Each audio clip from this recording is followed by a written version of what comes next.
Okay, hi everybody. So in this video, basically, real fast, I just want to talk about this big scandal going down with Bishop Eddie Long. If you're not familiar of Bishop Eddie Long, he is notorious for preaching heavily and publicly about gays and call it spiritual abortions and just basically making the lives of gays in America a living hell. I'm not sure if you watch the news or anything, but he's in a little bit of hot water because he has been accused of sleeping with young boys who are now of legal age, but at the time they were, I think, around 15 and 16, which, is in some areas the age of consent, but this guy is like 50 some years old. He has a wife and children. Why is he sleeping with men?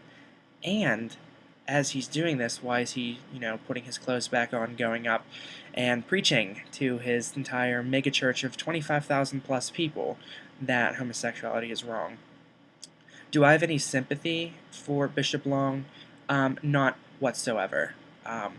I personally, I think he's guilty, and I've had, countless debates and arguments with people on YouTube and on other sites about this.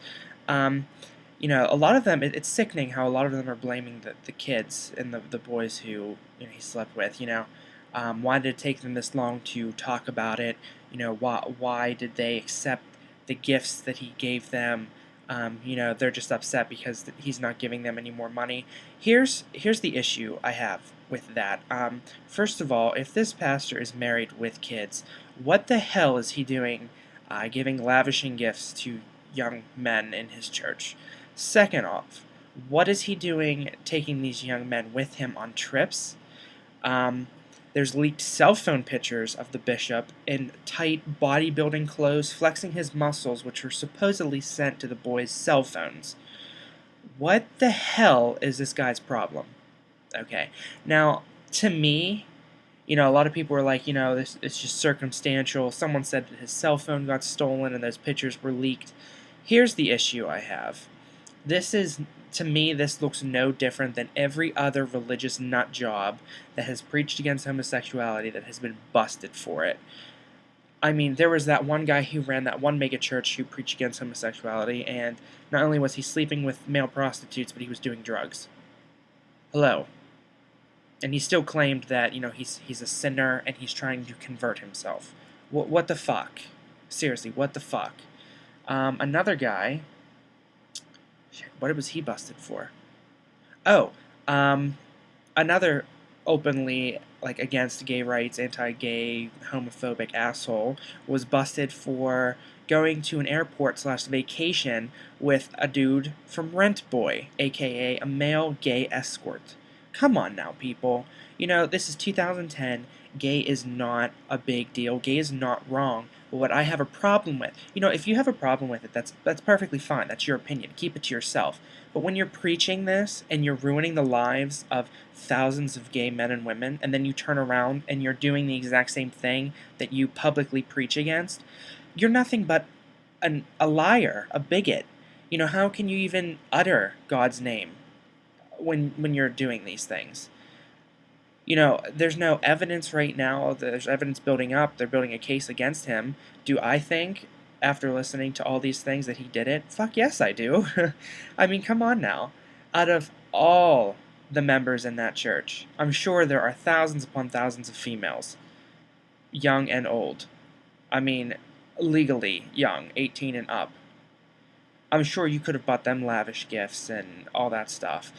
But, when you have reports of sleeping in the same bed as these dudes, and then you have reports of you taking them on lavishing vacations, and marriage ceremonies where you're giving them jewelry, what the fuck? What the fuck is your problem? And that bothers me. It really does. But you know what? I'm glad that this is happening. It shows me that that's just another reason why I could never, and if I have friends that support the church, I have friends that go to church constantly, I can't support the church. I can't. Because when I was at a time of need, and I went to a church, and I needed money because I was going to be poor, they refuse to give me any money or even any type of assistance. But here we have a bishop who's having sex, or supposedly having sex, with men, who is driving a Bentley, who is taking these boys on all these vacations, giving them jewelry, and there are other people in America that are starving, there are children dying of AIDS, there are people losing their homes because of fires, and we have this man who is buying cars, buying jewelry, and having sex with men, all while preaching against it and putting on his little happy face when he's up there preaching the Word of God. And this is why I could never support the church, because it's times like these where another story pops up and it's just another reason why I can't. So, Bishop, I hope you're watching this because, you know, you have a lot of people here that are judging you right now. But that doesn't matter. What matters the most is how he's going to judge you for your actions.